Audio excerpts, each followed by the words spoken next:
Este programa é uma produção independente. Todo conteúdo veiculado é de inteira responsabilidade de seus produtores e idealizadores.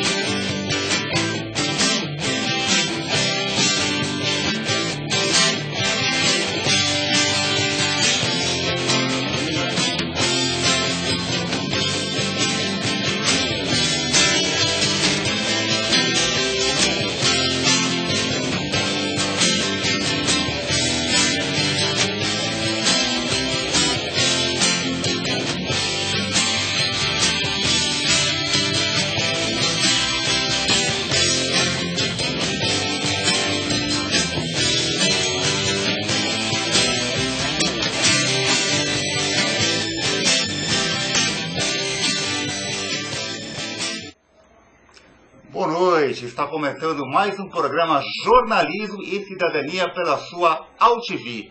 Hoje, 5 de junho de 2012.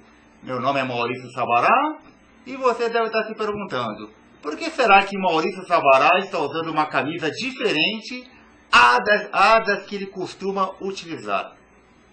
Motivo óbvio. 4 de julho de 2012, pela primeira vez na sua existência de 101 para 102 anos, o Esporte Clube Corinthians Paulista é campeão da Libertadores da América. Um título tão perseguido e tão merecido. Hoje o meu convidado do programa é nada mais nada menos que Celso Dario Unzelt, jornalista, pesquisador e um estudioso da história corintiana como ninguém. Boa noite, Celso. Seja bem-vindo. Boa noite, Maurício. Muito boa noite de um ótimo dia, porque nesse currículo eu acrescentaria a qualidade corintiana. Exatamente. Bom, além do título do Corinthians, né, vamos falar também de outras datas importantes, né, Celso? Claro, 5 de julho é o dia de Sarriá, dos 30 anos, de que Paulo Rossi roubou o nosso sonho. Digo nosso, eu era um garoto de 14 anos, queria tanto aquela Copa do Mundo tão badalada, né? Temos aí também aniversário do tetracampeonato do Brasil, em 94, nos Estados Unidos. Tivemos recentemente as efemérides de 2002 e 62. Então é um período do ano pródigo de datas, até porque a Copa do Mundo geralmente se realiza nesse período, né, Maurício? Além também, né, Celso, do pentacampeonato conquistado pela seleção brasileira. Penta de 2002. Comemorado no último domingo, né? Exatamente. 30 de junho, né? Esse aí o pessoal já lembra, o pessoal mais jovem já lembra melhor, né? Exatamente. 10 anos é um período melhor para a gente ter lembranças frescas. Que bacana, Celso. Bom, vamos falar um pouquinho então sobre a Eurocopa, Celso. Vamos. No último domingo, uma final surpreendente, né? Entre Espanha e Itália. A Alemanha realmente era a melhor equipe da competição. A Espanha, tão badalada pela Copa do Mundo de 2010, pela Eurocopa de 2008, com seus craques Iniesta, Xabi Alonso, e estava jogando aquele futebol normal, né? Sem... Para alguns até chato, né? Para alguns até chato, né? E a Itália, histórica rival da Alemanha, né? Porque quando teve o jogo da Itália com a Inglaterra, que a Itália ganhou nos pênaltis, eu até comentei com meu pai, Celso. Eu acho que agora a Alemanha não ganha. Se fosse a Inglaterra, eu acho que a Alemanha chegaria à final. Muito provavelmente, né? Até do ponto de vista histórico, toda vez que a Itália pode, ela atrapalha a vida da Alemanha, atrapalhou em semifinal de 70, atrapalhou em semifinal de Copa disputada na própria Alemanha em 2006, atrapalhou na decisão da Copa do Mundo de 82 e dessa vez atrapalhou de novo. Agora, o meu favorito, não é porque a gente já tem o resultado na mão, mas as pessoas que acompanham o meu trabalho, pegar aí um tape do programa É Rapidinho, por exemplo, que eu faço na ESPN, que a gente trabalha muito com prognóstico, a minha favorita desde o começo era a Espanha, não pela beleza do futebol, pela fluidez do futebol, acho até que a Alemanha realmente nessa Eurocopa teve um futebol mais fluido, mas a Espanha era mais consistente, né? Consistente naquela toada do devagar e sempre teve ali seus percalços. Contra Portugal acabou passando nos pênaltis, daquele jeito que ninguém gosta, né? Naquela agonia. Claro. Mas era um time mais consistente, mostrou isso na final contra a Itália, uma final desequilibrada, principalmente pelo fato da Itália estar só com 10 homens, né? O Thiago Motta se machucou a uma altura do jogo ali, em que as coisas ficaram mais fáceis para a Espanha. E, de uma certa forma, aqueles que também acusavam a Espanha de não achar uma brecha na defesa do adversário, dessa vez a Espanha achou essas brechas e pôde confirmar. Realmente é a melhor seleção de futebol do mundo nos últimos, pelo menos, 4 para 5 anos. E teve também o Cristiano Ronaldo, né, Celso? Que aquele centroavante que todos apostam nele, né? Dessa vez ele muito, acho até que fez, levou Portugal claramente, seguramente na primeira fase, conseguiu, graças a ele, Portugal conseguiu superar a Holanda naquela briga por 2 vagas num grupo de morte. Também mostrou serviço contra a República Tcheca, e contra a Espanha não foi tão brilhante, e nos pênaltis sequer teve a oportunidade de chutar o seu, já que os companheiros entregaram a rapadura antes do tempo. Ou bacalhau, né? Já que estamos falando de Portugal. Bom, então no próximo bloco vamos falar bastante sobre o título da Libertadores da América. Falaremos também dessas comemorações de campeonatos, algumas tragédias também, né, Celso? É verdade. E contaremos um pouquinho também da sua brilhante trajetória de jornalista. Obrigado pelo brilhante. Comerciais, por favor.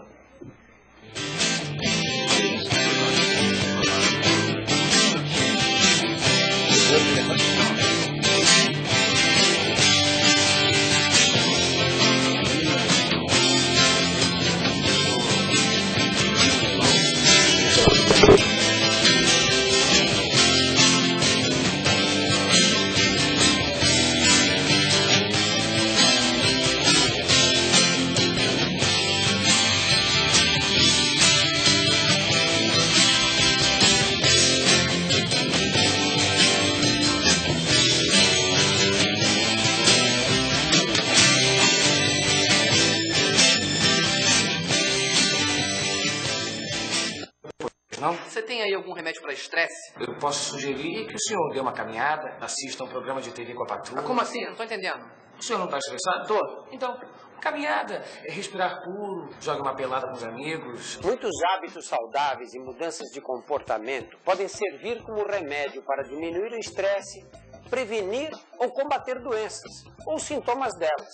E tudo isso sem necessidade de usar medicamentos. Mãe, por que minha barriga ronca? Por que eu sou tão magra? Por que eu não tenho força nem pra brincar? Por que eu sou menor que os outros meninos da minha idade? Por que meu irmãozinho foi pro céu? Por incrível que pareça, muitas crianças ainda morrem antes dos 5 anos de diarreia, pneumonia, desnutrição e por falta de pré-natal. Mas com a sua ajuda, elas podem ultrapassar a idade do porquê. Para saber mais, acesse todascrianças.org.br. Precisa ir tão longe para provar as delícias da comida árabe. Vá até o Folha de Uva. O restaurante Folha de Uva oferece aos seus clientes e amigos um ambiente agradável e de fácil acesso, atendimento de qualidade, além, é claro, da mais deliciosa e típica comida árabe. Não deixe de conhecer os segredos dessa cozinha fascinante. E você nem precisa ir tão longe. Folha de Uva, onde comer bem é um ritual. Rua Bela Sintra 1435, reservas 3062-2564.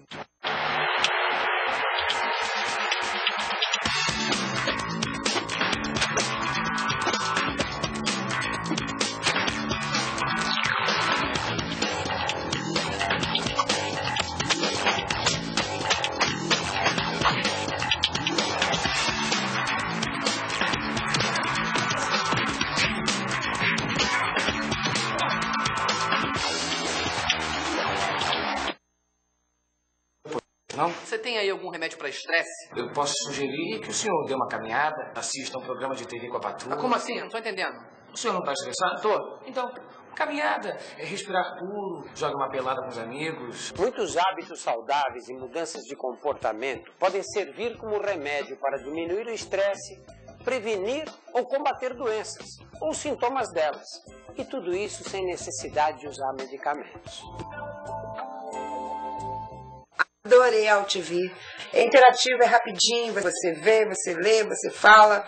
É muito legal. E você está, de repente, aqui e eu estou falando com uma pessoa lá do outro lado do mar.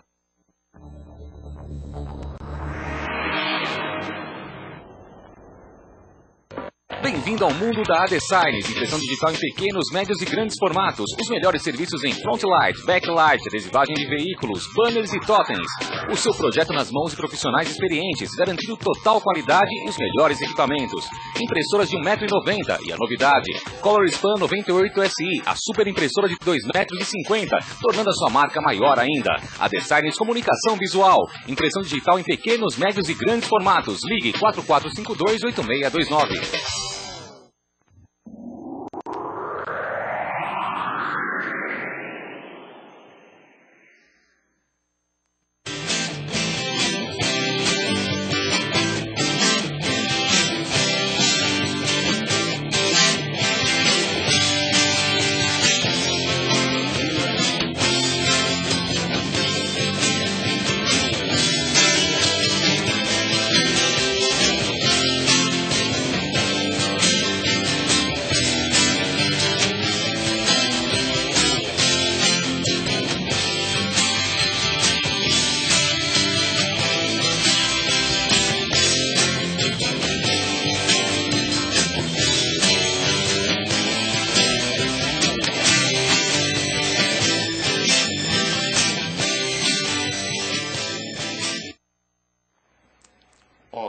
Estou de volta com o Jornalismo e Cidadania. Pela camisa, como eu já disse, vocês sabem que é um momento especial, né? Esporte Clube Corinthians Paulista, mais uma vez, eu digo, campeão da Libertadores, né? Esse mais uma vez eu vou explicar depois, ao longo da história do Corinthians, que eu falarei junto com o Celso Zelt. O que dizer desse título, Celso? Que era muito esperado, né? Muito aguardado pela torcida do Corinthians e principalmente pelos adversários. Parece que eles não se conformavam com o fato do Corinthians não ser campeão. Todo mundo cobrava isso. Eu brincava até com alguns companheiros que parece que é um título que foi tirado para os outros, né? Uma comprovação para os outros. O corintiano em si, claro, se incomodava com esse fato. Todo torcedor se incomoda, todo torcedor quer mais títulos. Mas o fato é que era uma paranoia aí que envolvia também os adversários. Eu acho que por isso as próprias comemorações mostraram isso, né? Alguns jogadores extrapolaram, participando de corinhos sobre os adversários. Então é um título que diz muito a respeito do que os adversários pensam. Né? E menos, acho que é um título menos corintiano do que outros já foram. Mesmo o Paulista de 77 tinha uma grande carga também de cobrança dos outros. Mas eu senti um título bem diferente, né? Metade do segundo tempo o jogo já praticamente resolvido. Não é uma coisa muito corintiana. Agora que passou, claro, a festa foi feita. Qualquer pessoa que tenha andado aí pela cidade viu quantas pessoas como você com a camisa do clube, né? Mostrando o fenômeno social que é o Corinthians, né, Maurício? O futebol como um todo, mas clubes populares, clubes de massa como o Corinthians realmente conseguem uma mobilização maior. E essa conquista corintiana, Celso, você acha que ela se deu início a partir de qual momento? Porque foram jogos marcantes, principalmente os últimos, né? Talvez a partir do jogo contra o Vasco, o jogo com o Santos. Qual foi aquele momento que você fala assim, Celso, eu acho que agora vai ser campeão? Para mim, particularmente como torcedor, foi quando o Diego Souza do Vasco carregou a bola desde o meio do campo e perdeu o gol. Né? Já a conquista teve vários momentos, e mais do que os momentos em campo, teve antes um trabalho de retaguarda, manutenção do técnico Tite, após a partida com o Tolima, em que o Corinthians desperdiçou uma Libertadores no ano passado. Se você retroagir um pouco mais, esse trabalho começa lá com o André Sanches, um presidente como todos os outros, com qualidades e defeitos. Mas se teve uma qualidade, foi a manutenção, até um certo ponto uma teimosia, com o técnico Tite, no momento em que tudo indicava que tinha que começar do zero, bota abaixo, e o Andrés bancou, nessa época como presidente, um técnico que implantou sua filosofia, antes de tudo um título que se deve a uma filosofia de trabalho, a uma filosofia de jogo, a muito mais obediência tática do que a talentos individuais, embora na hora H Emerson Sheik tenha dito presente, né? Foi muito talentoso, especificamente no segundo jogo da final com o Boca, mas o talento individual não é a marca dessa conquista. A marca dessa conquista é o coletivo. E o coletivo começa com a filosofia do Tite, que por sua vez só pôde implantar sua filosofia porque manteve-se no cargo a partir de uma ideia de concepção, de gerência de um time de futebol, de um clube, que começa também lá atrás no rebaixamento para a Série B, onde tudo parecia perdido e um novo caminho teve que ser implantado ali no Corinthians. Então, se a gente começar a olhar para trás, esse título vem de longe, né? Você até disse bem, Celso, eu acredito que o grande nome da conquista, o principal nome, vamos dizer, foi o Tite mesmo. É o técnico, como já havia sido no Brasileiro, né? Com certeza. Também era um time que não encantava, mas correspondia. Essa questão de encantar, a gente falou agora há pouco da Alemanha, vai falar do Brasil de 82, claro. Quer dizer, nem sempre você consegue os seus objetivos encantando, né? E o futebol, como um todo, passa por esse momento. Claro. É um momento do Chelsea, já foi um momento da própria seleção da Grécia, campeã da Europa, em 2004. Então, o futebol muito mais utilitário, né? Ele vive esse momento utilitário, e disso também o Corinthians se beneficiou, no sentido em que uma tática, uma obediência tática implantada é capaz de obter frutos nesse jogo de tantos imprevistos que é o futebol, né? Além também do goleiro Cássio, né, Celso? O goleiro Cássio realmente ele foi de uma... Eu diria que foi até um achado pro gol do Corinthians, né? O Cássio é mais uma dessas coisas que conspiraram a favor da conquista do título, né? Alguém que não tinha 20 jogos como profissional e de repente é alçado à condição de titular numa partida muito propícia para as qualidades dele, altura, saída de gol, coragem na saída de gol. Era contra um adversário que alçava bolas na área, ele saiu, foi ganhando confiança. Nos jogos seguintes, alguns lances, o próprio lance que já virou proverbial do Diego Souza, né? Falaremos dele a vida inteira. A bola foi chutada justamente onde o Cássio, pela sua complexão física e características, tinha mais condições de pegar. Tudo isso foi dando confiança, e o Cássio realmente é um marco também dessa conquista, né? Como é a dupla de volantes Paulinho e Ralf, como são jogadores muito obedientes e importantes taticamente, como o Jorge Henrique, como o Danilo. Enfim, é um grupo, né? Claro. É um grupo que se complementou muito bem. Muito bem, Celso Jorge. Bom, vamos então falar sobre o rival? Vamos. Vamos falar sobre o Palmeiras, que está disputando uma final depois de 14 anos, uma final nacional, né?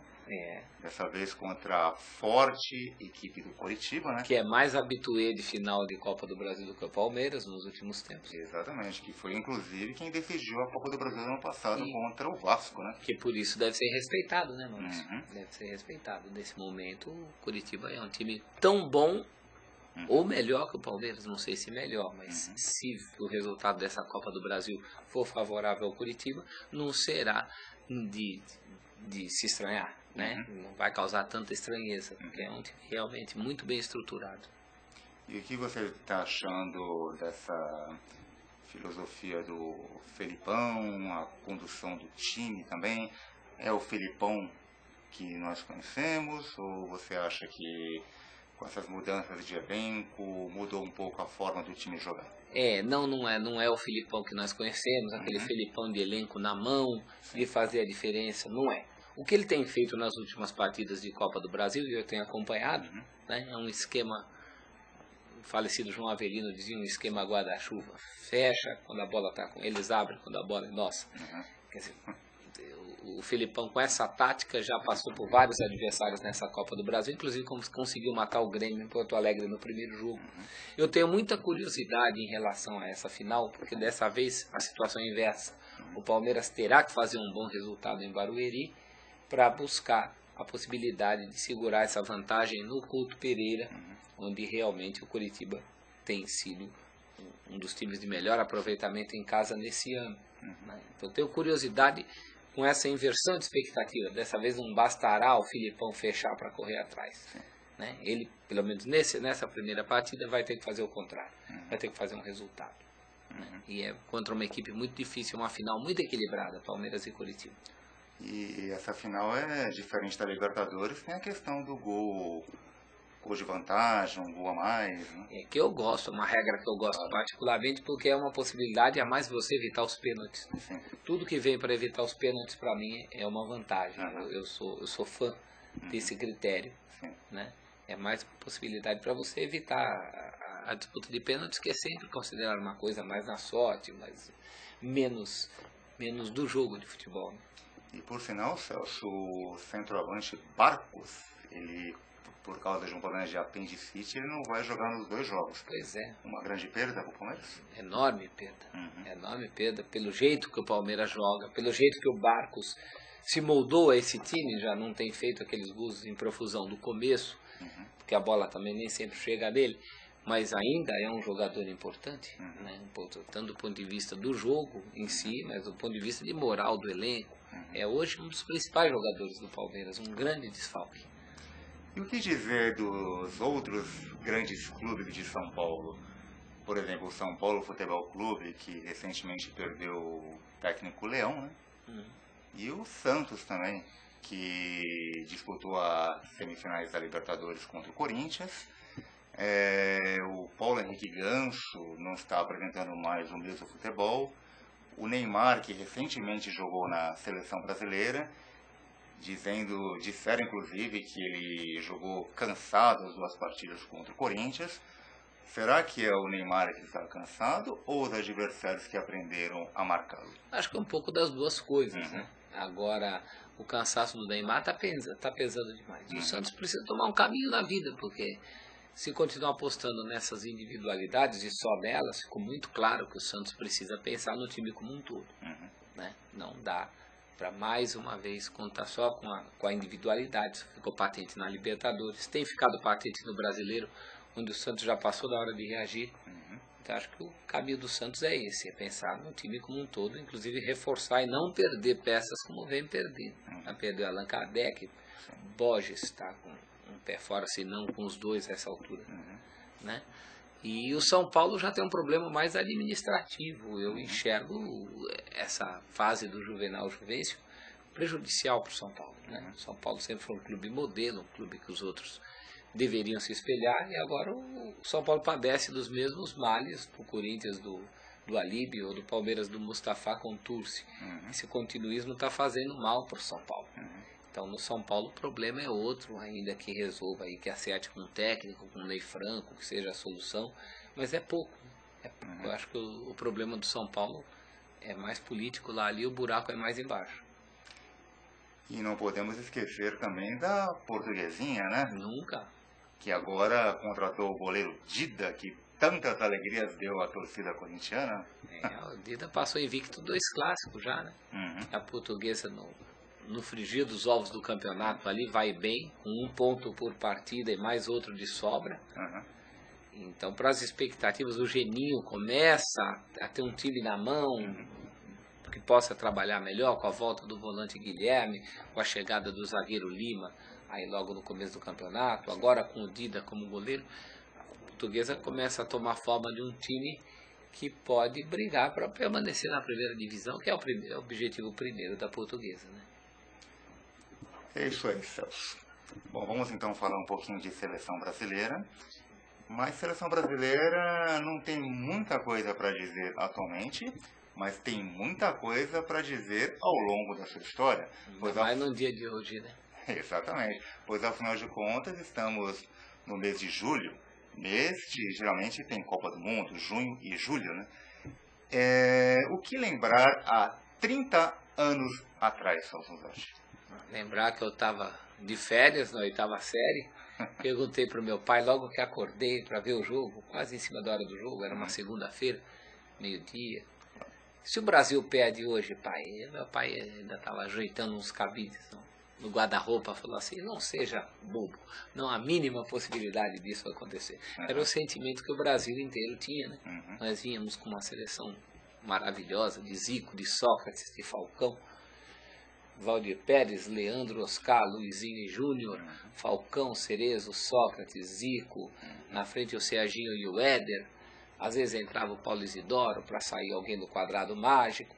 O fato é que era uma seleção fantástica, treinada pelo Tele, tinha passado muito bem pela primeira fase, tinha feito um jogaço contra a Argentina na vitória por 3-1, e quando menos se esperava, caímos diante de uma Itália até então burocrática, que da primeira fase empatou todos os seus jogos, depois ganhou da Argentina, que era então campeão do mundo, por 2-1, portanto menos do que a gente havia ganho, e por isso o Brasil ia com a vantagem do empate naquele jogo, vantagem que teve ao longo da partida 3 vezes, com 0-0, com 1-1, com 2-2, e mesmo assim todas as vezes Paulo Rossi apareceu para fazer os gols da Itália. Coisas do destino, coisas do futebol.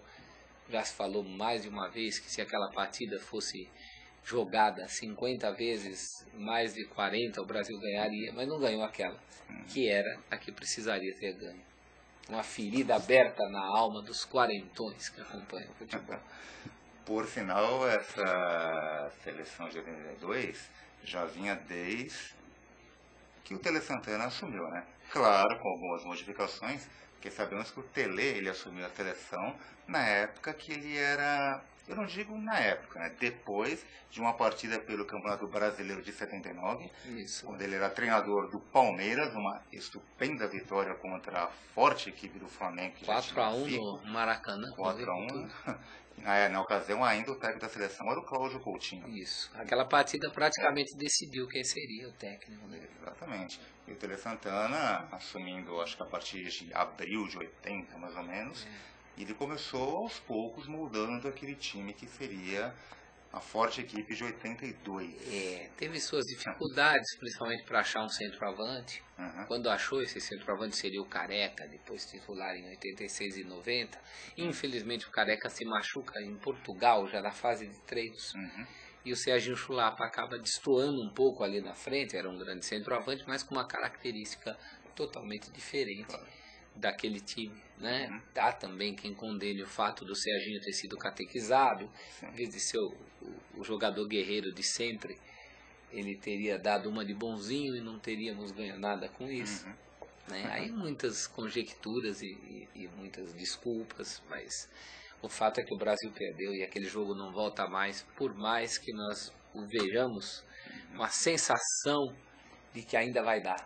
É incrível isso. 30 anos depois. Teve até aquela bola no final, né? Que acho que foi uma cabeçada do Oscar, que o Zoff pega em cima da linha. Né? Um goleiro seguríssimo, o mais velho, campeão do mundo como capitão aos 40 anos. E não era dia de Brasil mesmo. Faltou talvez um jogador para chutão na bola, né? Por incrível que pareça, a seleção que jogou tão bonito ao longo da Copa, né? Não sei, acho que num momento assim de um empate, né? Que o empate realmente levava o Brasil, acho que para semifinais, ou quartas de final. Já para semi. Já para semifinais, acho que jogaria contra a Polônia. Isso. Contra a Polônia. Como então, franco favorito. De novo. Talvez naquele jogo, eu não gosto de culpar esse ou aquele jogador, tínhamos um zagueiro técnico, como era o Luizinho do Atlético Mineiro, mas não sei, às vezes eu acho que para um jogo daquele, um Edinho, talvez.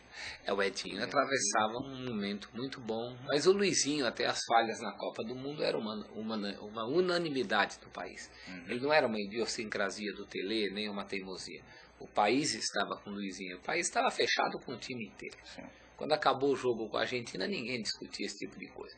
Há quem diga que o Tele teria que ter colocado o Batista naquela partida, e ele não poderia fazer isso, porque o Batista estava machucado.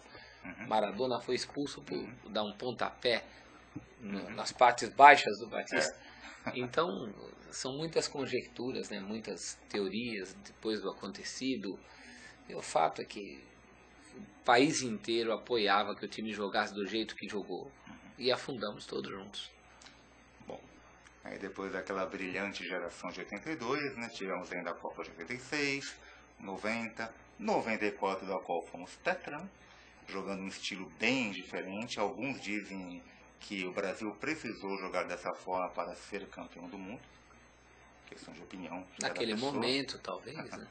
Depois teve 98, mas combinando com a data, já que estamos em 2012, vamos falar também um pouquinho dos 10 anos do pentacampeonato, né? decidido, no caso, a final foi no dia 30 de junho no estádio de Yokohama.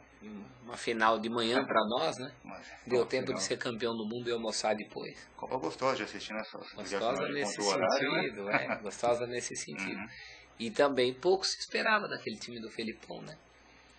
O Brasil estava numa baixa danada, tinha ido mal em Copa América, se classificou mal em eliminatórias, passou pelas mãos de 3 técnicos até chegar no Felipão, ninguém queria assumir a seleção, o Felipão topou nas condições dele e eu acho que aí é que ganhamos a Copa. É uma Copa muito do Felipão, na minha opinião. É verdade. Do Rivaldo. Também porque o Felipão nele apostou, assim como apostou no Ronaldo. E principalmente o Ronaldo mesmo, né?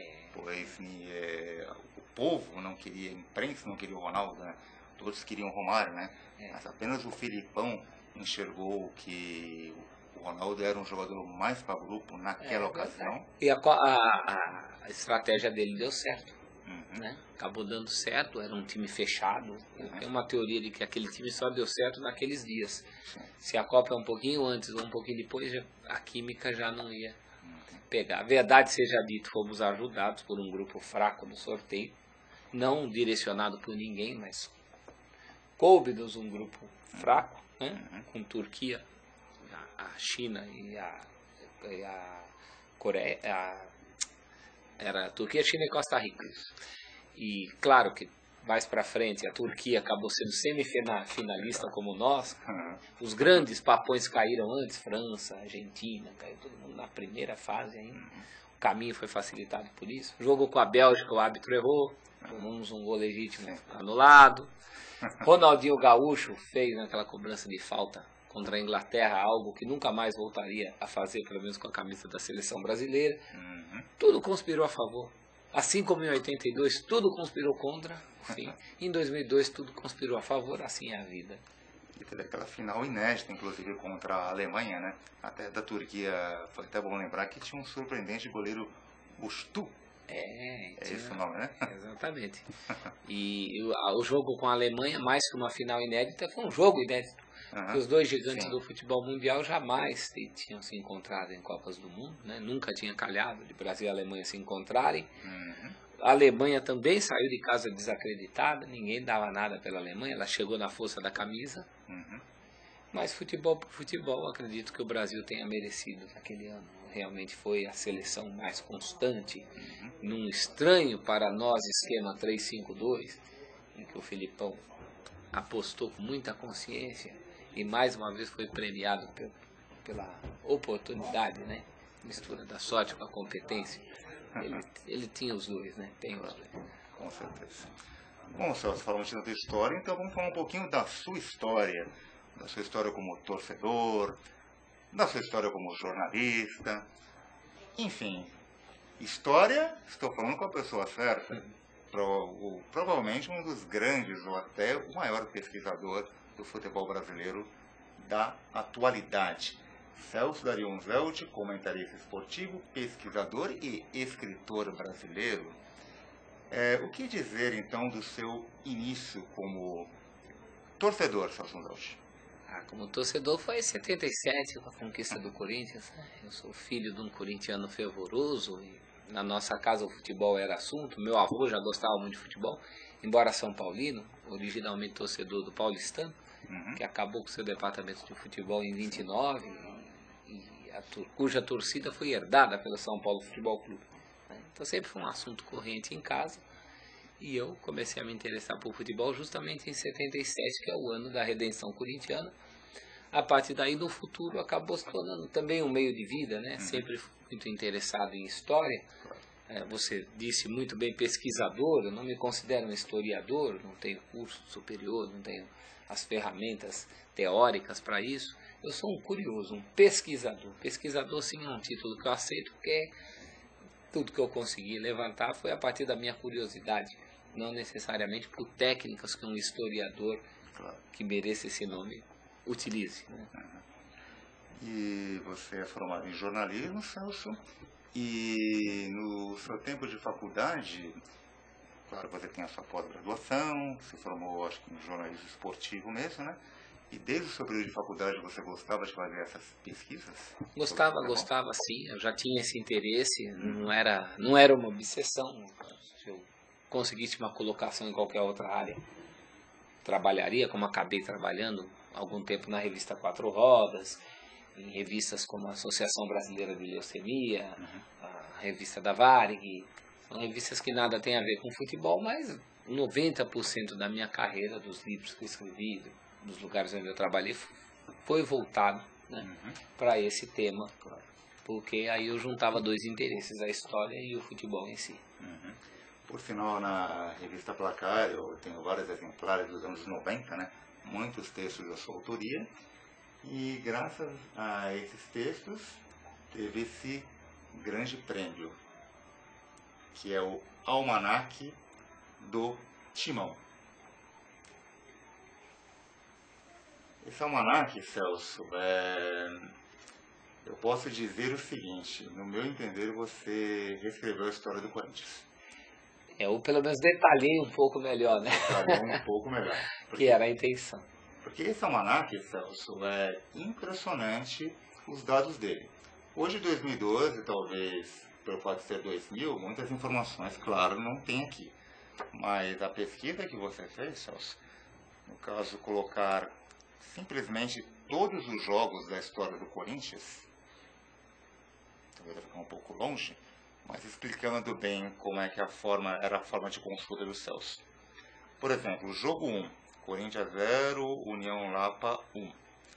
Aí, no caso, você colocava a competição, numerava elas. Isso. Cada jogador, claro, seguia a sequência dos números iniciais das partidas, né? Isso. Por exemplo, o primeiro jogo... Todo mundo tem um jogo só. Exatamente, joga um determinado jogador. Se esse jogador retorna num jogo, vamos dizer, em 1913, você já numera ele com o segundo número. Isso foi feito à mão numa época, hoje a gente já tem, mas isso foi feito à mão no Word. Para todos os milhares, mais de 1000, né, de jogadores que vestiram a camisa do Corinthians até ali, e os gols também numerados, enfim. O objetivo era oferecer o que ainda não havia sido oferecido. Eu sou, antes de tudo, um consumidor desse tipo de produto. Então, eu procuro oferecer coisas que compensem o preço que a pessoa está pagando por isso, né? Daí, essa ideia de, se não reescrever, mas pelo menos detalhar um pouco mais a história do Corinthians, né? Esses jogos que levaram o clube da Várzea a disputa dos campeonatos oficiais, foram 2 jogos eliminatórios em 1913, eles são muito citados em literatura, mas ninguém nunca tinha dado a data. Então fui lá e procurei a data, quem fez os gols, quem jogou. Basicamente é isso, quer dizer, a gente dá os dados para as pessoas terem as informações e colherem daí o que lhes interessa, né? E não somente todos os jogos tem no livro, Celso, como também a ficha de todos os jogadores que atuaram com a camisa do Corinthians.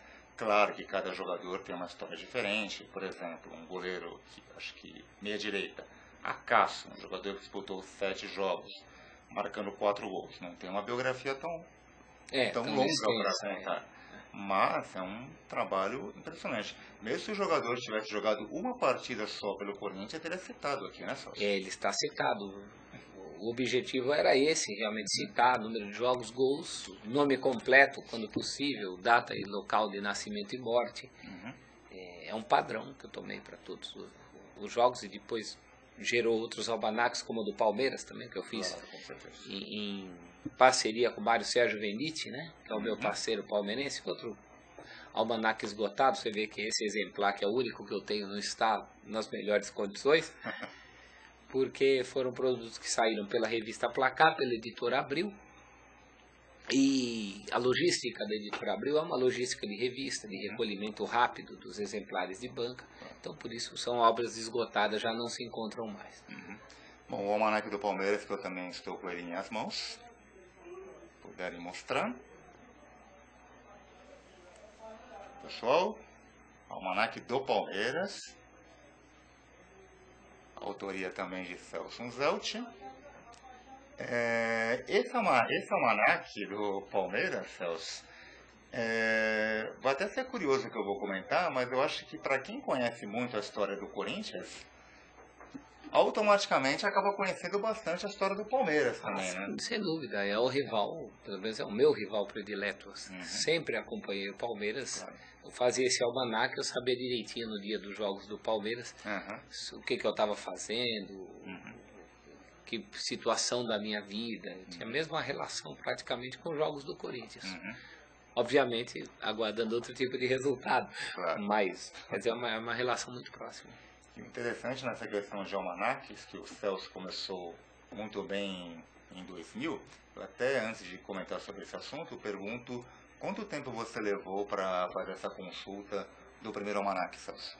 São 5 anos, se você contar que a primeira vez que eu sento num computador é para registrar um jogo que estava acontecendo na televisão em 1995, uma derrota do Corinthians para o 15 de Piracicaba. No primeiro jogo do Campeonato Paulista de 95, que o Corinthians viria a conquistar. E dali comecei não só a catalogar os jogos dali para frente, como também resgatar dali para trás. Isso durou 5 anos até a publicação de 2000. Agora é um trabalho que segue até hoje. O jogo com o Boca Juniors já foi devidamente registrado na minha planilha, com muito prazer, a partir do resultado. Os dados são catalogados. Continuo fazendo isso frequentemente. A gente pretende lançar uma edição não só impressa, como também talvez explorar novas plataformas, como aplicativos para celular e iPad, que inclusive possibilitariam um cruzamento de dados, coisa que a versão impressa não permite, né? Se você quiser fazer algum tipo de pesquisa, você tem que contar um a um ali. E num aplicativo para meios eletrônicos, você teria mecanismos de busca muito mais fáceis, né? Imagino seja o futuro da mídia. Estou trabalhando a possibilidade de uma experiência também nesse sentido, Maurício. Que legal, Celso. Bom, além desses almanaques, né, do Celso, os primeiros praticamente, o trabalho foi tão bom que outros foram lançados depois, né, Celso? Temos o almanaque do Flamengo. Sim, do São Paulo. Da Portuguesa, que foi lançado inclusive por alunos seus da Alunos meus, era um TCC, um trabalho de conclusão de curso que não chegou a ser publicado, mas muitos dados são hoje utilizados pelo site oficial da Portuguesa de Desportos. Alguns clubes realmente pequenos do interior do Brasil, comparados com o porte desses clubes que nós citamos, como Vila Nova de Minas Gerais, de Nova Lima, como São José de São José dos Campos, já tem seus almanaques baseados, o América Mineiro, baseados nesse trabalho. E eu fico muito lisonjeado, porque é sinal de que as pessoas se interessaram pela fórmula, pelo formato. Tem pessoas abnegadas aí pelo país, apaixonadas por seus clubes de futebol, que conseguem fazer um trabalho desse muito importante para que se perpetue a memória desses clubes, né? Além também do almanaque do Cruzeiro, né? Do Cruzeiro, é verdade. Muito bom também. E outro almanaque que eu estava lembrando da Ferroviária também, né? E a Ferroviária eu fiz junto com o professor, com o Dr. Marcelo Cirilo, médico do HU, do Hospital da USP, mas infelizmente também ainda não publicamos.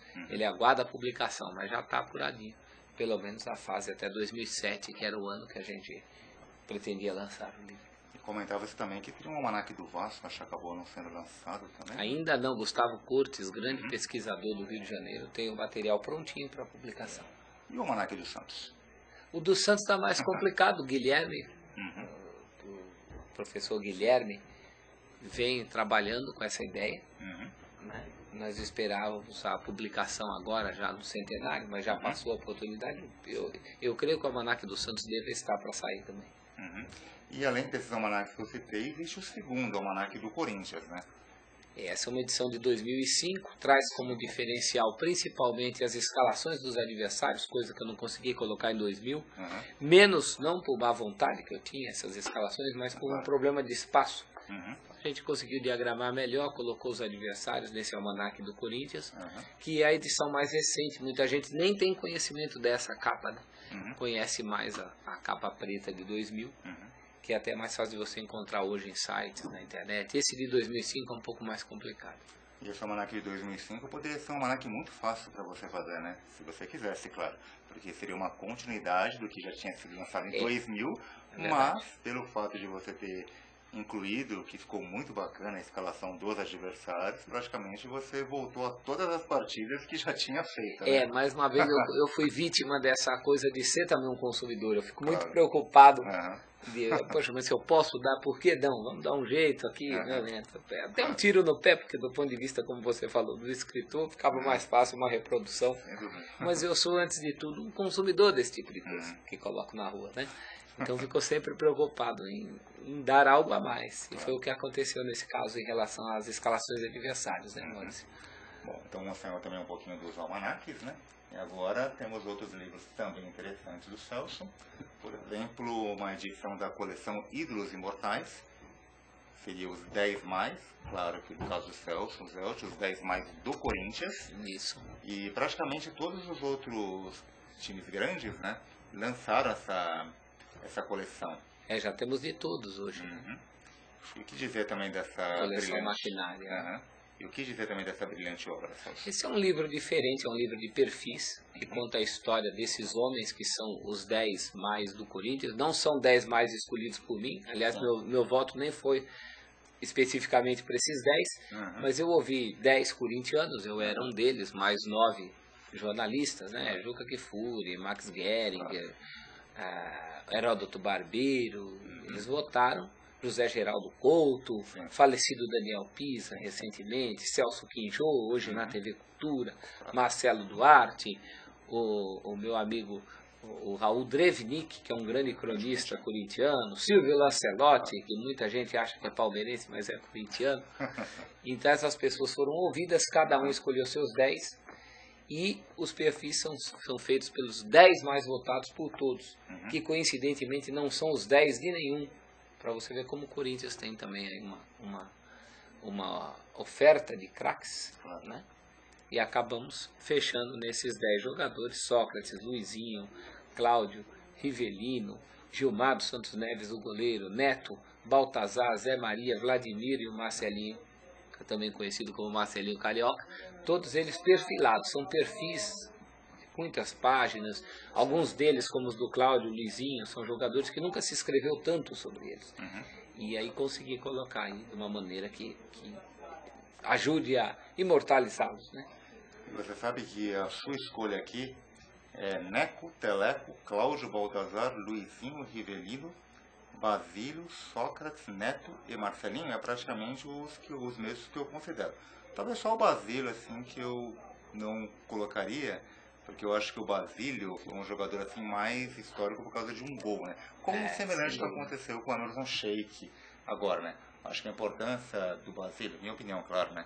Semelhante ao de um Paulo Borges em 68, que abriu o tabu, o Tupanzinho, né? Na verdade que o Tupanzinho, ele fez muitas grandes partidas depois pelo Corinthians, o talismã, né? Mas a escolha sua praticamente quase igual a minha, né? E não entraram dos que eu escolhi o velho Neco e o Teleco, porque justamente eu imaginei, na hora de votar, que o título de ídolo maior do Corinthians fosse um bastão passado ao longo dos tempos, que começa ali com o Neco, vai terminar no Marcelinho Carioca, e no meio do caminho alguns que realmente não são, talvez não sejam os 10 maiores craques, mas são ídolos no sentido de que seus nomes serão lembrados daqui a milhares de anos. O Basílio é um caso desse, né? Pelo gol que fez, né? Pela circunstância. Ainda considero o maior gol da história do Corinthians. Também. Ainda considero. Mesmo com o título Libertadores. Sem dúvida. Ainda considero. Sem dúvida. E tem também esse livro, Celso, do Santos, né? Bom.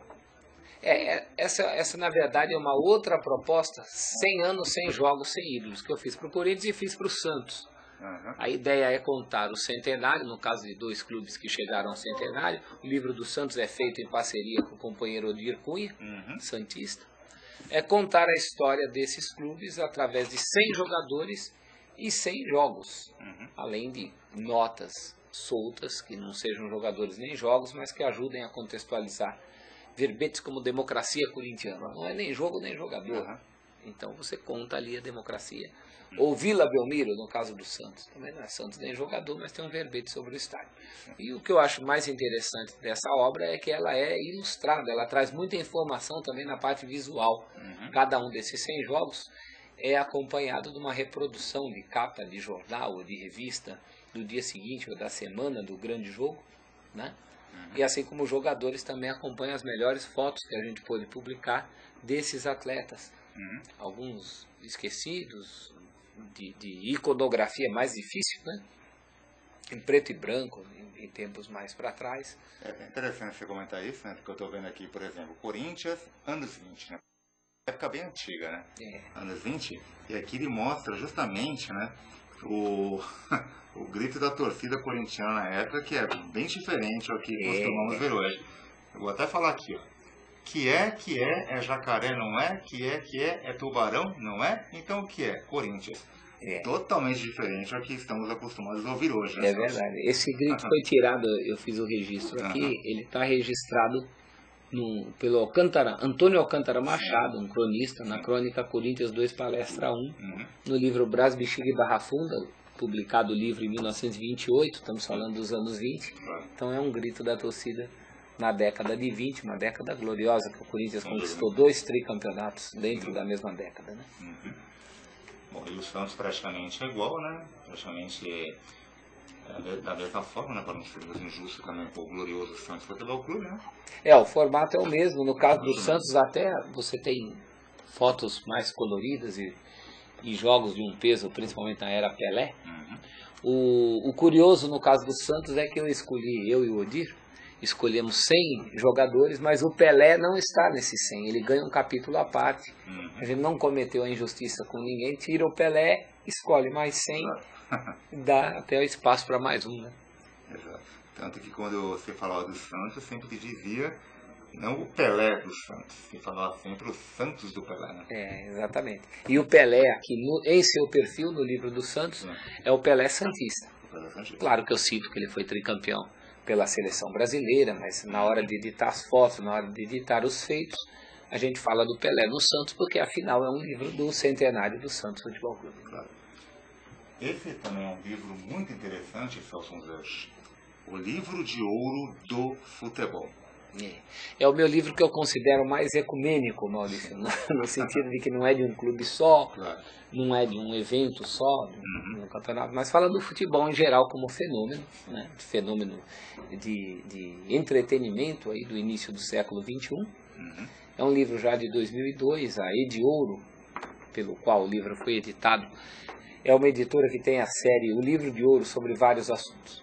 Livro de ouro da música, livro de ouro da medicina, livro de ouro do carnaval, e o futebol era um desses assuntos. Me foi encomendado pelos editores, eu apresentei um plano que mostrasse o futebol, inclusive para leigos, né? Para as pessoas entenderem como é a estrutura dos campeonatos, como isso funciona, contam a história da Copa do Mundo, elegi também alguns jogadores, 50 jogadores que sejam perfilados como jogadores importantes da história das Copas, e acabou dando aí nesse livro de ouro do futebol, que já está completando 10 anos, lançado na época do Penta Mundial. De 10 anos atrás, mas vale a pena, um livro de muita estatística, né? Tem muita lista de campeão, muita coisa. Campeões da UEFA, campeão alemão, inclusive, né? Dos principais países do mundo, Alemanha, Argentina, ou aqueles que têm uma proximidade mais conosco, né? Portugal.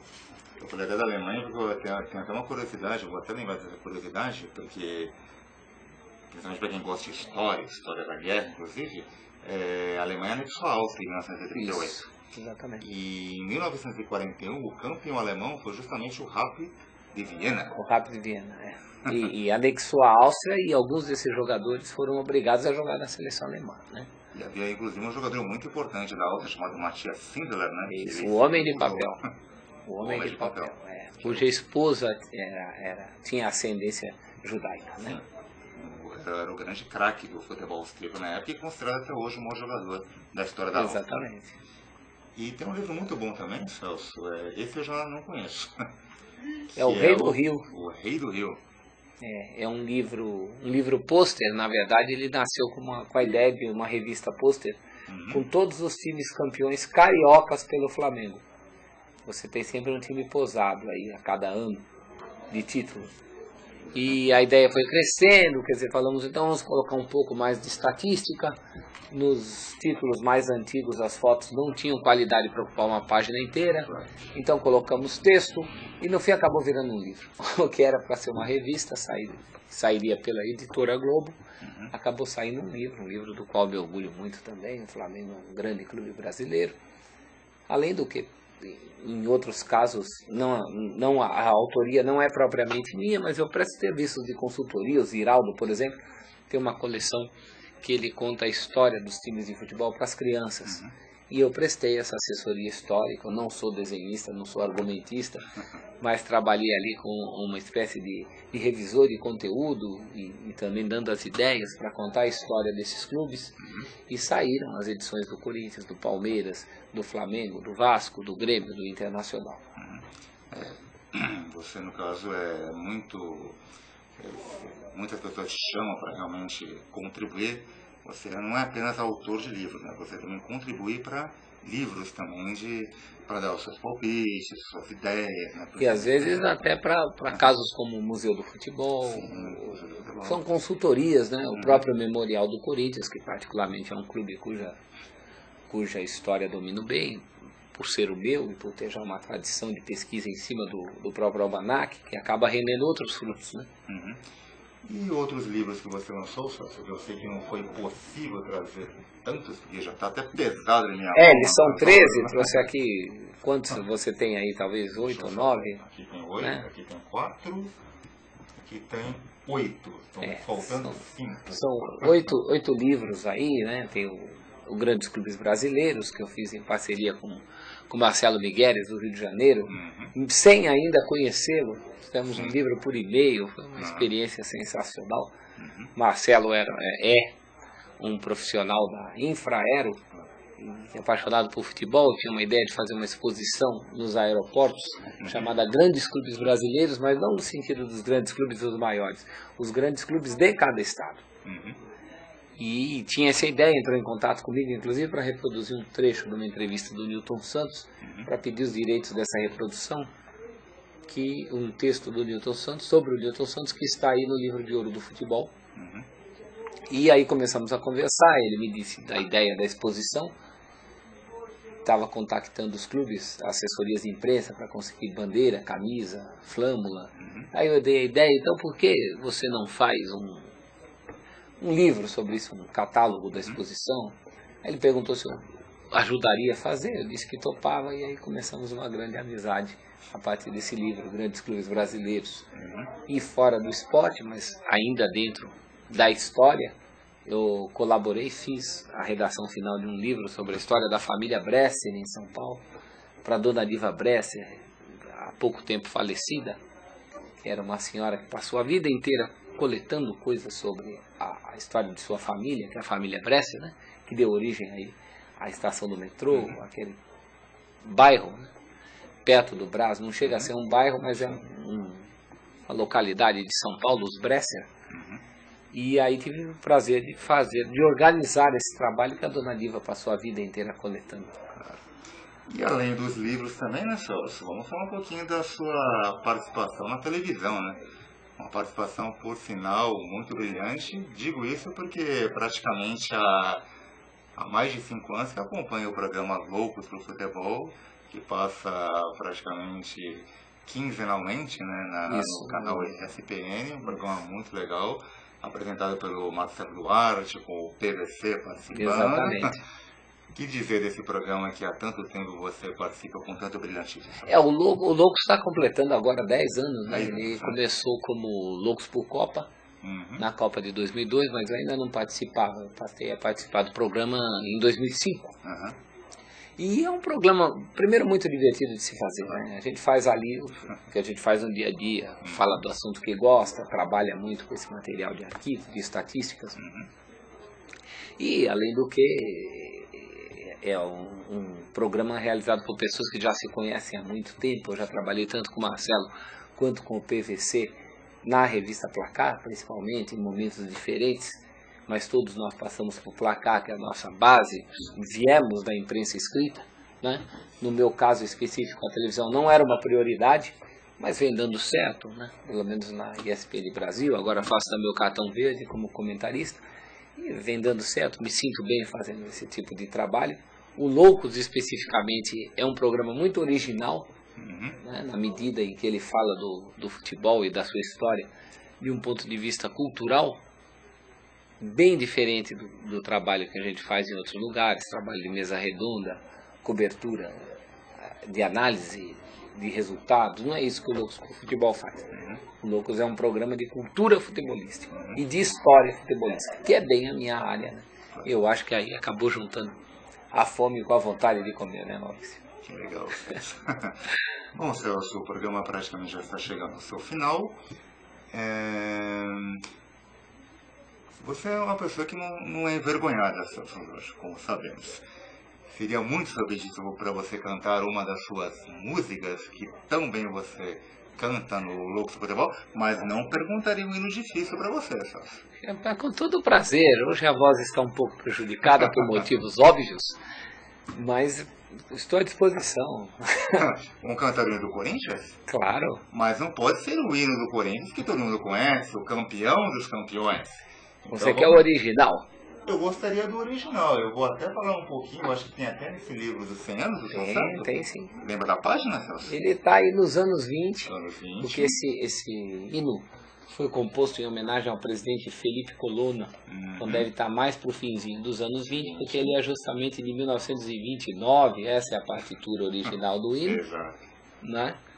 É um hino composto em homenagem ao então presidente, e é de La Rosa Sobrinho, e a letra é de Eduardo Dome, que é um compositor brasileiro, e foi gravado por uma dupla chamada Guarani Pirajá, que é um pseudônimo. Poucas informações temos mais a respeito, a não ser que foi gravado pela dupla Guarani Pirajá. Vamos cantar um pouquinho, só? Vamos lá.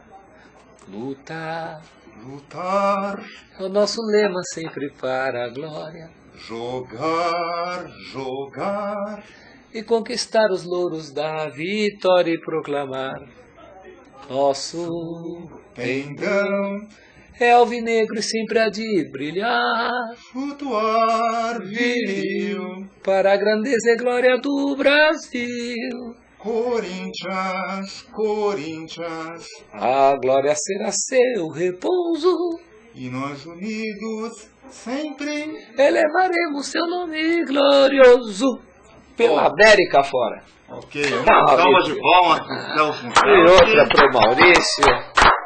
Obrigado. É isso aí, Celso.